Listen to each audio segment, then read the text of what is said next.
A paz do Senhor para todos os irmãos e irmãs, ouvintes da palavra do Senhor. Mais um dia que o Senhor nos dá, alegremo-nos nele, diz a Bíblia. Glória a Deus. Hoje eu queria falar sobre um assunto simples, o caminho de Deus. E queria ler alguns versículos no Salmo missionário. Existe um salmo na Bíblia muito conhecido como Salmo missionário. Ele começa com uma oração assim como os judeus oravam, e pedindo para que na terra se conhecesse o caminho do Senhor. Salmo 67. O reino de Deus abrange toda a terra.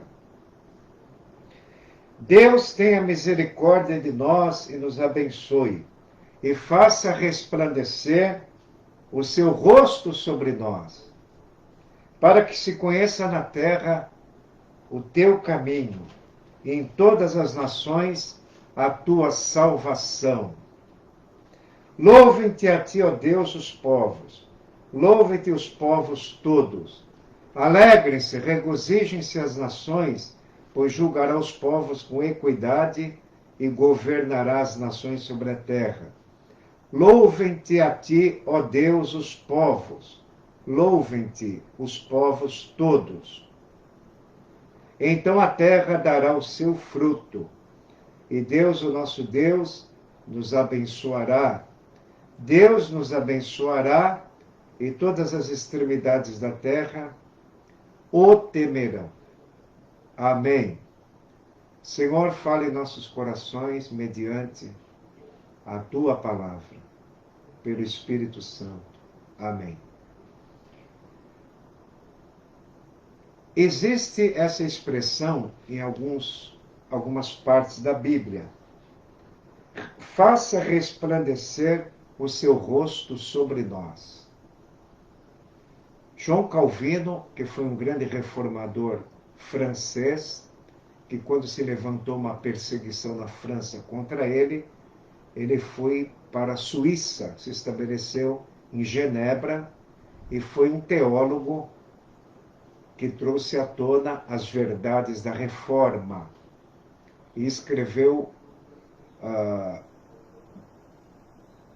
pensamentos sobre o cristianismo, chamado As Institutas. E João Calvino, interpretando esse salmo, ele diz assim: o rosto de Deus só resplandece sobre nós quando a sua palavra se torna a nossa luz. E os judeus tinham esse costume de orar assim: Senhor, faça resplandecer o seu rosto sobre nós. Em outras orações eles oravam assim: Senhor, não esconda o teu rosto de nós. Porque o rosto escondido, eles ficavam confusos e perturbados e angustiados. Mas quando Deus resplandecia o rosto, haveria a bênção. E aqui uma oração: Deus tenha misericórdia de nós e nos abençoe. Faça resplandecer o seu rosto sobre nós. Para quê? Para que se conheça na terra o teu caminho. Existe uma coisa que é fatal na humanidade, na terra.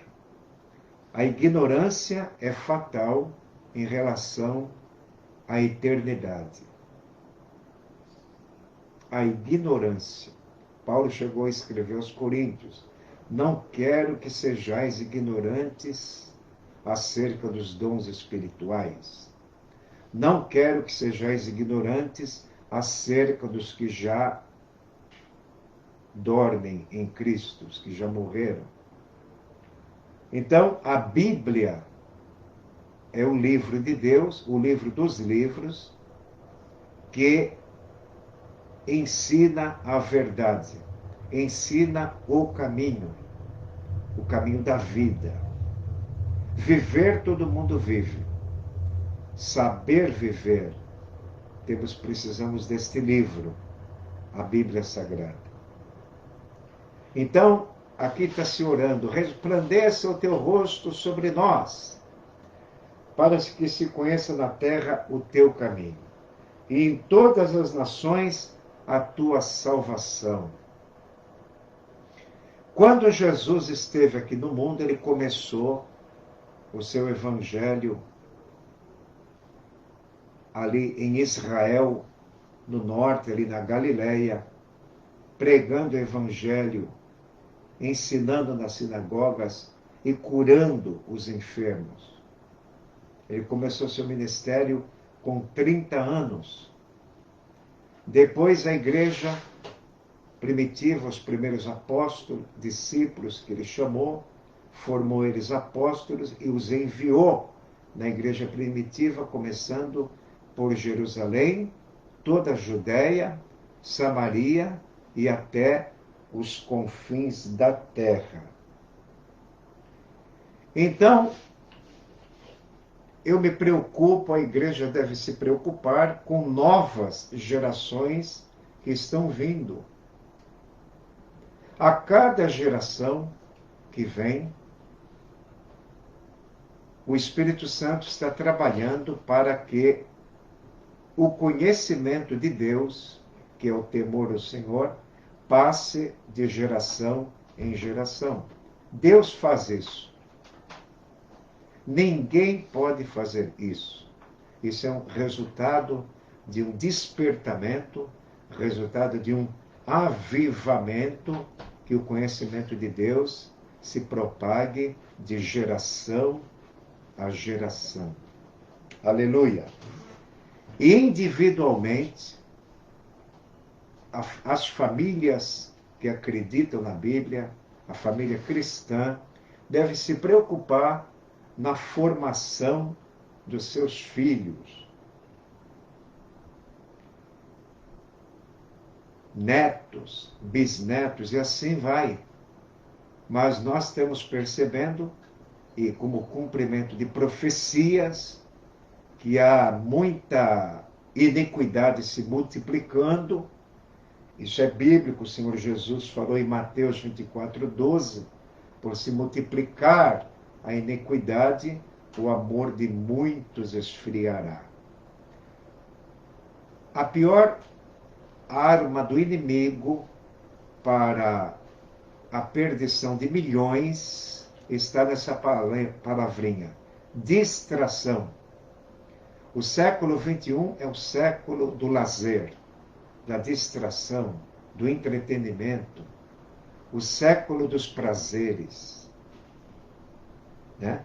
Onde o prazer se torna cada vez mais fácil de estar bem perto e bem íntimo. É como diz o ditado: quando a mentira dá a volta ao mundo, a verdade ainda está calçando as botas. Deveria ser o contrário, né? Enquanto a verdade chega no mundo todo, a mentira ainda está calçando as botas. Mas é o contrário. Os filhos das trevas são mais prudentes do que os filhos da luz, e jogam toda a sua força para levantar os seus projetos e empreendimentos. E nós, como cristãos, uma das áreas que temos que despertar gerações é a área do ensino, é a área da comunicação. O Salmo 119, 130 diz: a explicação da tua palavra dá luz, dá entendimento ao simples. Então, Deus quer iluminar as nações, Deus quer dar entendimento ao ser humano, o entendimento do temor do Senhor. Aqui é uma oração: Senhor, nos abençoe, porque se o Senhor nos abençoar, os habitantes da terra vão conhecer o teu caminho.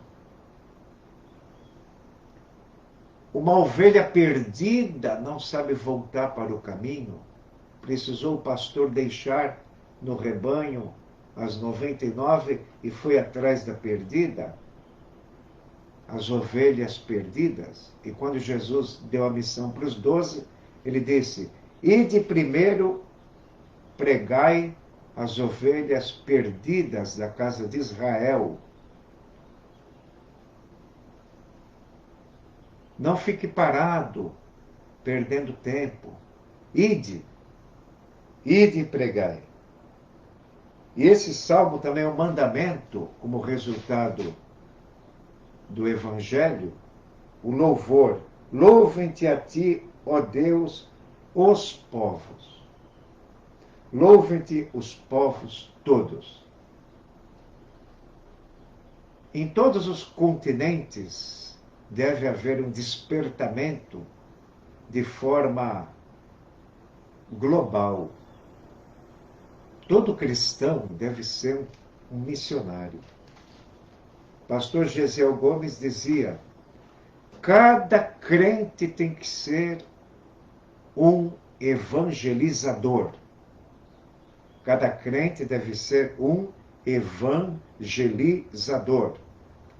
Não necessariamente um evangelista, mas um evangelizador, aproveitando as oportunidades para despertar o ouvido de alguém para o caminho de Deus. Porque Deus existe. E Deus é o Criador. É digno de louvores, digno de atenção, de reverência. E quase ninguém sabe disso. Prevalece muita ignorância por causa das distrações da vida. Um dos métodos importantes de ensino é o método socrático de Sócrates, a maiêutica. Perguntas e respostas. Eu já fiz esse teste nos trabalhos de evangelismo. Eu e um irmão saíamos com 2 megafones e ele perguntava e eu respondia. Hoje fizemos isso no VLT. Encontramos um irmão que prestou atenção no que eu estava ensinando e ele começou: irmão, posso fazer perguntas? E eu disse, com toda a ousadia, pode fazer qualquer pergunta e a Bíblia responderá. Eu não disse que eu respondo, a Bíblia responderá.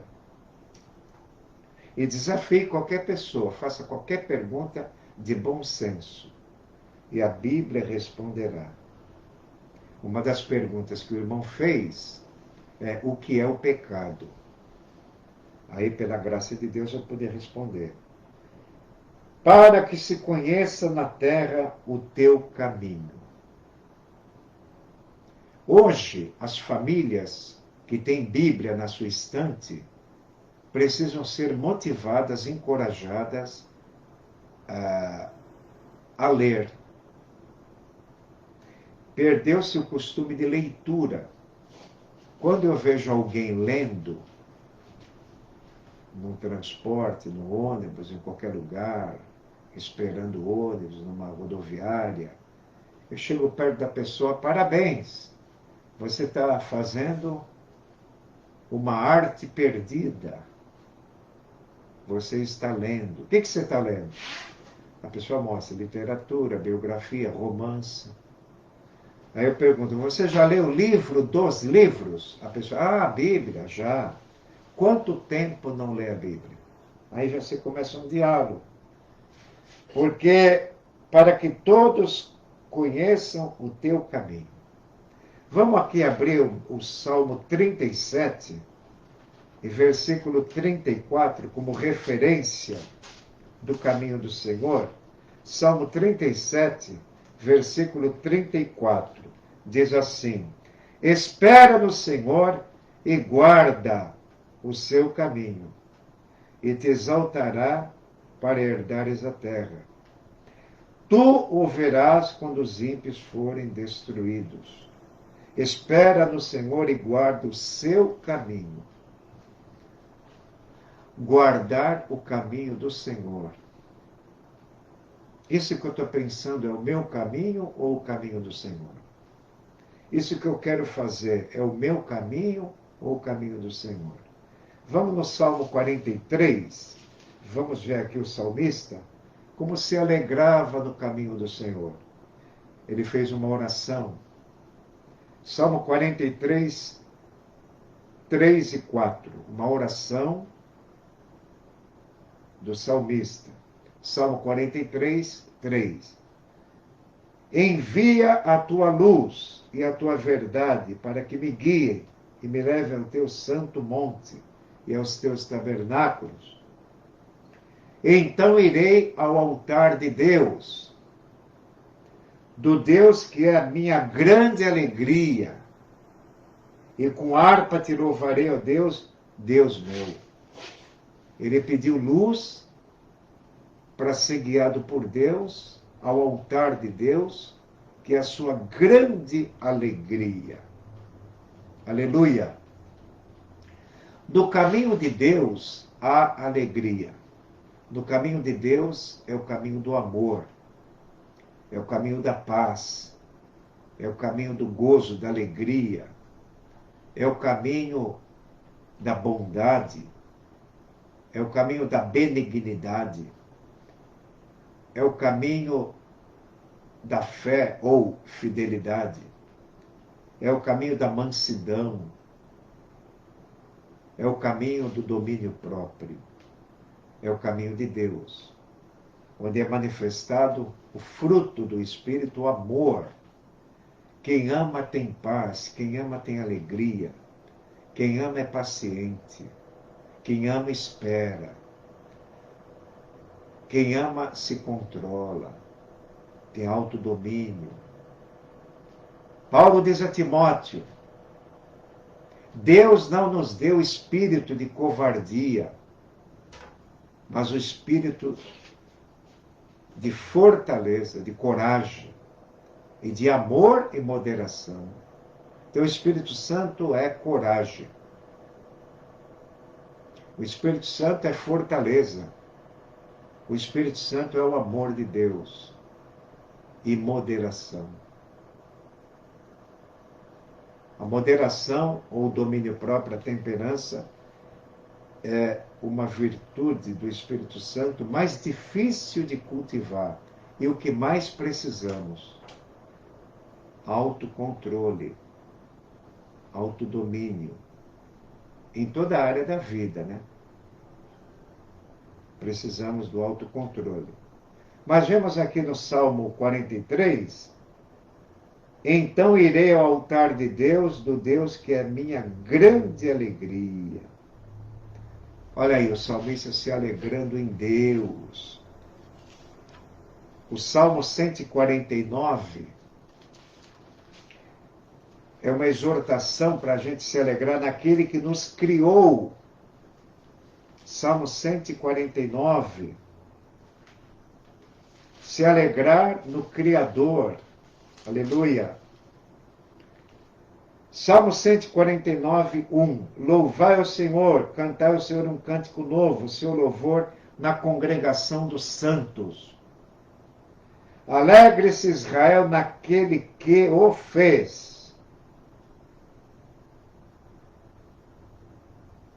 Versículo 6. Estejam na sua garganta os altos louvores de Deus, e a espada de 2 fios nas suas mãos. Alegre-se Israel naquele que o fez. Devemos se alegrar pela criação. Devemos mais se alegrar pela redenção. Devemos se alegrar por 2 grandes motivos que o salmista louvava: a bondade de Deus e a verdade de Deus. O menor salmo é o 117. E esse salmo fala que o salmista louvava por 2 motivos: porque Deus é bom e pela verdade revelada. Louvai o Senhor porque Ele é bom e pela sua verdade.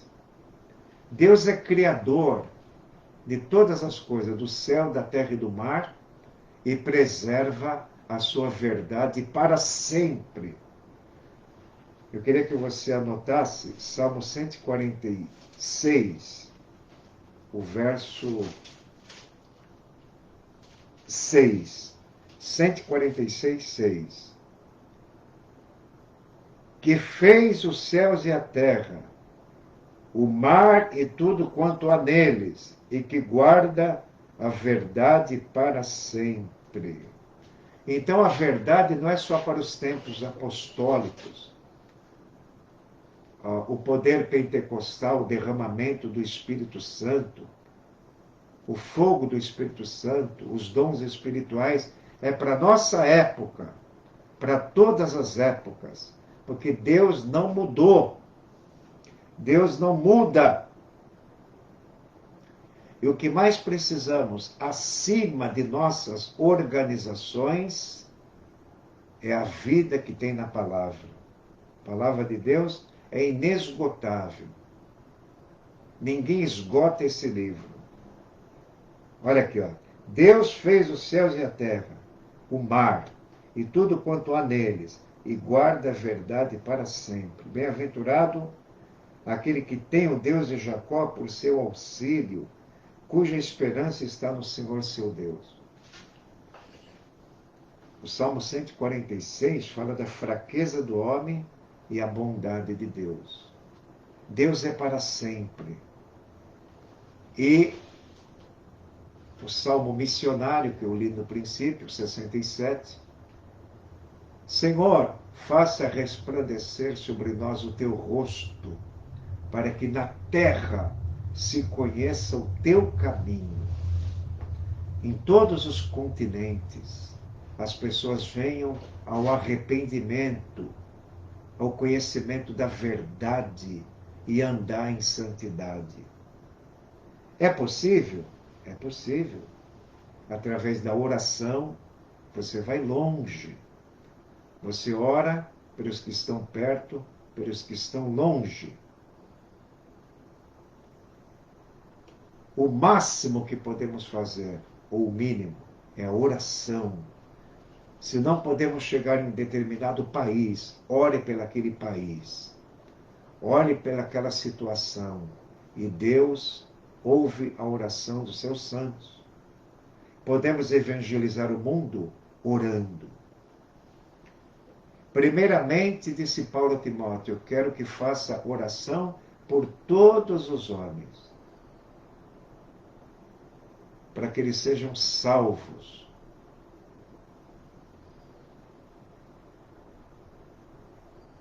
Para que venham ao conhecimento da verdade.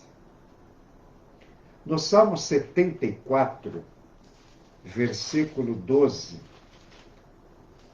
fala da assolação do santuário, mas não quero me referir a esse assunto, apenas ler um versículo no meio do Salmo. Esse Salmo tem 23 versículos.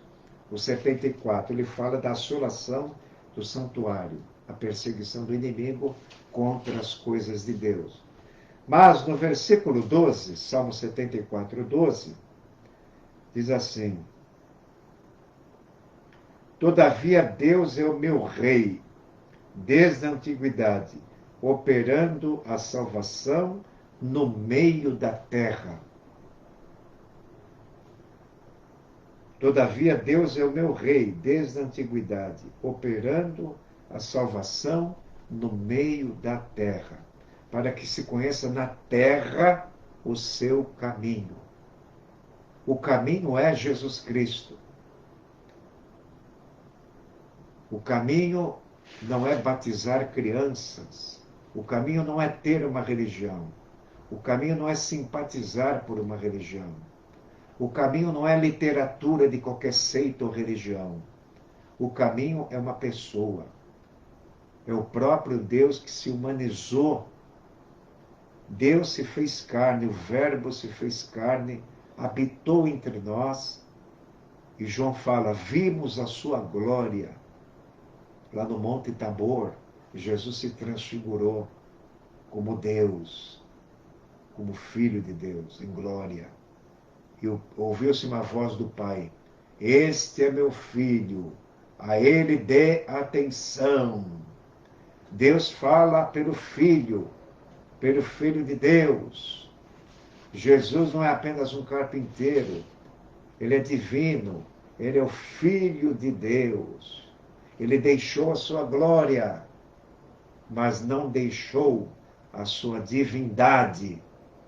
Jesus de Nazaré, aquele carpinteiro, Deus estava nele, ele é Deus em carne, aleluia.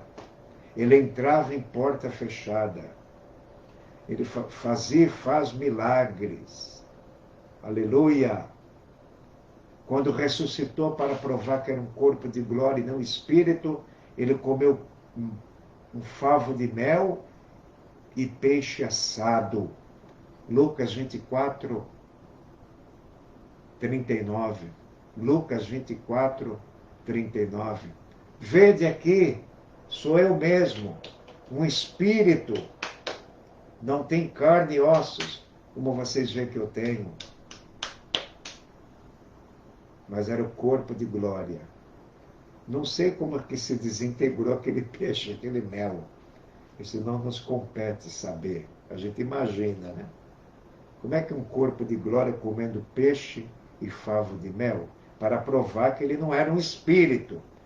Como dizem as testemunhas de Jeová e outras seitas, que Jesus não ressuscitou corporalmente. Mas a Bíblia diz, em Colossenses, no capítulo 1, 19, e no capítulo 2, 9, nessas duas passagens de Colossenses, Paulo fala da divindade de Jesus.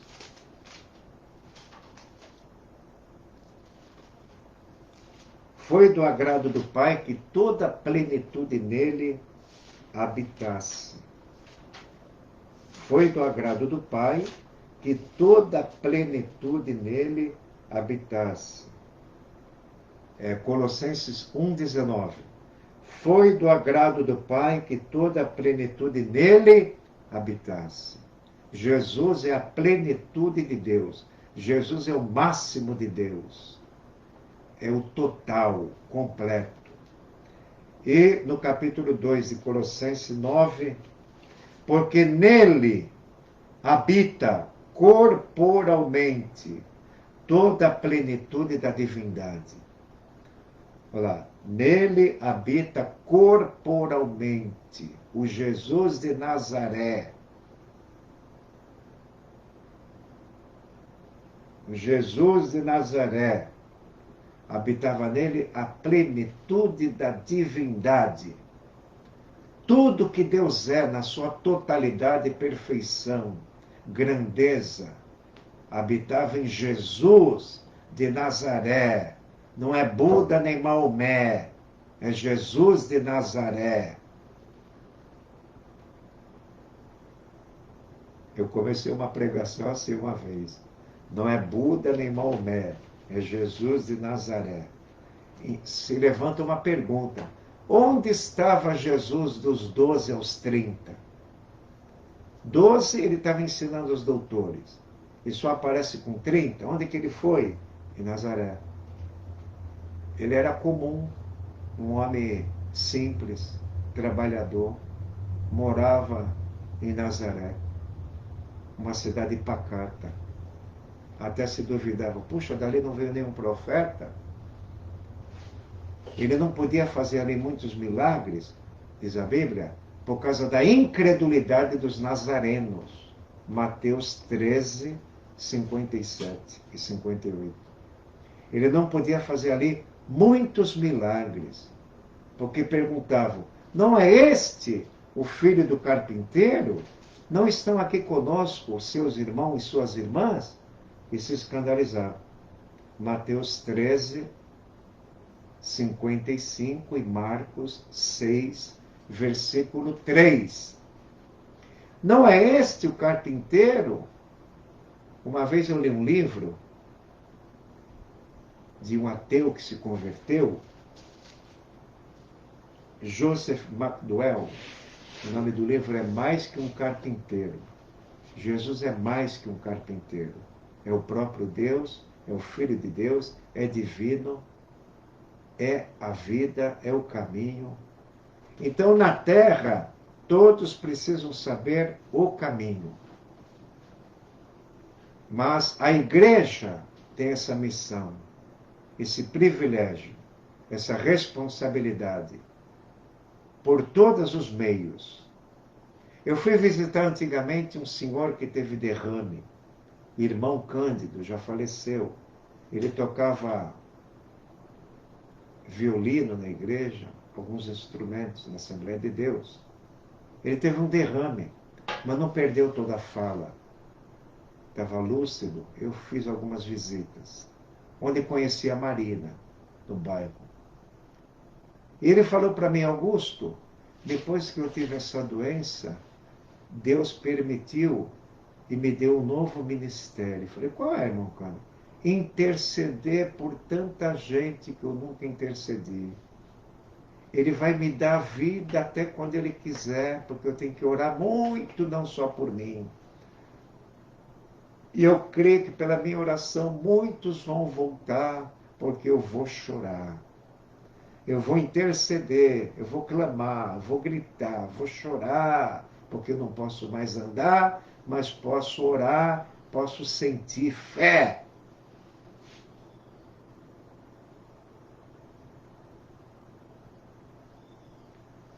Eu falei para o meu pai esses dias: pai, a sua missão não acabou. Ele olhou para mim, começou a chorar, não falou nada.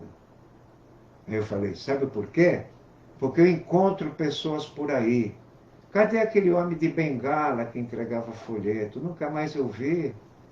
Ele falava de Jesus. Cadê ele? Então eu falei: pai, as pessoas perguntam do Senhor onde eu passo, no bairro. Cadê o seu pai? Ele não anda mais com aqueles folhetos? Aí. Ele está dando testemunho, está mexendo na lembrança do povo. Aleluia. E a semente de Deus parece que é a menor de todas as sementes, né? Que Jesus falou. Mas tendo sido semeado, cresce. O problema é esse: temos a semente e não semeamos. A Bíblia fala em Marcos 4:32. Tendo sido semeado. Tendo sido semeado. Ação. Tendo sido semeado, cresce. Se não semear, não cresce.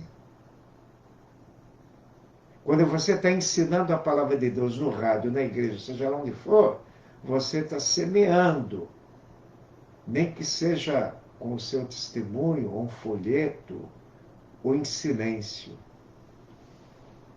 Você está semeando. Semeia de manhã, diz a Bíblia, e semeia à tarde, e não retires a tua mão, porque tu não sabe qual prosperará, se da manhã, se da tarde, ou se ambas serão boas. É tempo de semear, como nunca, porque a palavra de Deus, o vento leva onde quer. Nunca pare de semear. A Bíblia manda multiplicar, repartir. Reparte com 7 e até com 8. Porque tu não sabe qual vai prosperar. Aleluia. Em Portugal, em Lisboa, um médico saiu correndo do consultório num dia de chuva para pegar o seu carro e ir para casa. Meteu o sapato na lama. Não tinha outro caminho a pegar. Pôs o pé no acelerador, na embreagem e tal, dirigindo. Chegou em casa, fui tirar o sapato enlameado, um folhetinho com um versículo. Ele não leu toda a mensagem do folheto, mas o Espírito Santo lhe deu curiosidade para limpar o folheto e ler. Porque Deus amou o mundo de tal maneira que deu seu único filho. Todo aquele que crê e segue tem vida eterna.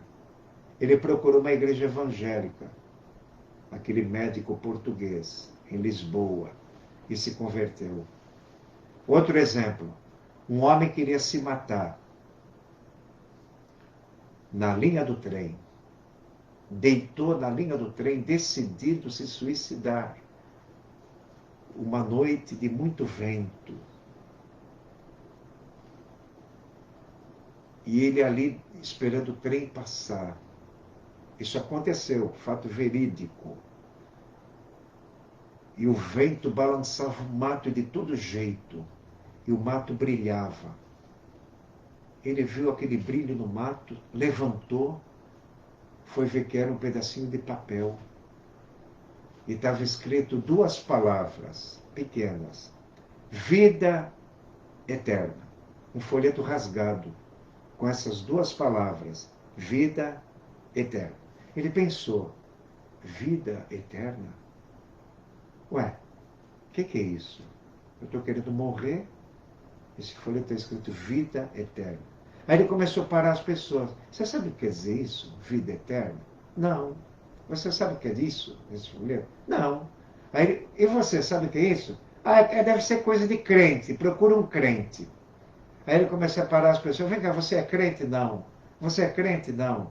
Você é crente? Não. Você é crente? Sou. O que quer dizer isso aqui? Vida eterna. Ah, isso é da Bíblia.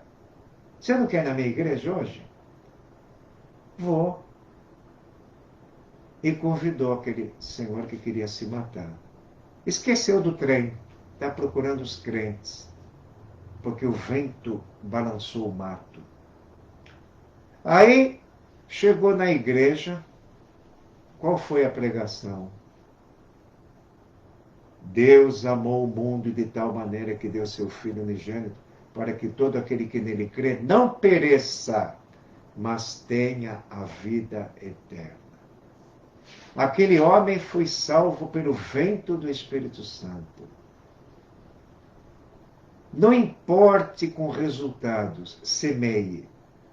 O missionário voltou da China para o Brasil e perguntaram, quantas almas você ganhou lá? Ele respondeu, a vitória é do Senhor. Não sei. Não me pergunte. A eternidade vai revelar. Eu estava no congresso no Morumbi com o pastor Natanael, saudoso pastor, no congresso das Testemunhas de Jeová. E a gente segurando placas, faz muitos anos atrás, um congresso das Testemunhas de Jeová, fomos lá com placas, fazer assim uma abordagem a respeito das seitas, para iluminar pessoas, para não crer no falso ensino. E estávamos sendo liderados por Paulo Romeiro. E Paulo Romeiro agitando tudo, porque ele era muito temperamental, né? Agitando tudo. Eu com o megafone lá. Irmão, fica ali com o megafone, vai abrir a rampa para o almoço. E mande com que as pessoas olhem para as placas. E olhem para as pessoas mortas por falta de transfusão de sangue. Está tudo aqui, milhares de pessoas na bandeira. Toque esse megafone e manda todos eles lerem. O Paulo Romero agitava tudo. O pastor Natanael com placa, vestido com sanduíche. Aí o Paulo Romero falou assim, irmãos, não se preocupem agora com resultados. Não se preocupe, só fala, fala, fala, fala, fala. Irmão, grita mais alto com esse megafone. Fala mais alto. Fala, fala, fala, fala. Que a eternidade vai revelar o que nós estamos fazendo aqui.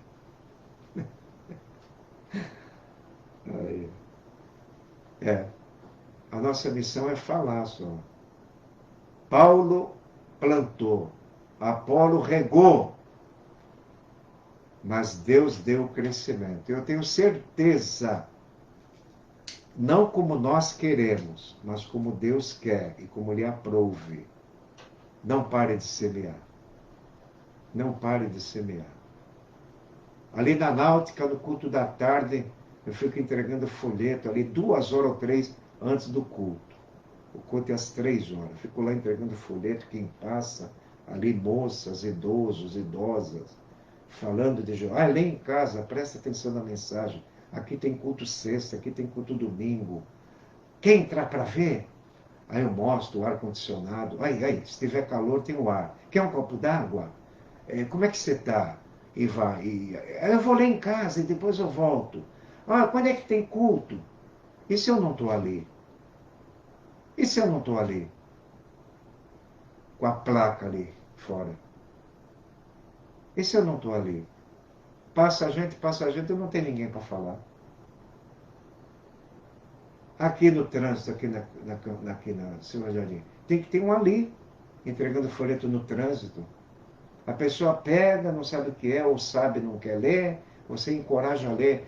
Leia em casa, com mais atenção, tenha um bom dia. É aqui a Igreja da Paz. Você já ouviu falar, mas vem um dia conhecer, e tal, e tal, e tal, e tal. Está semeando.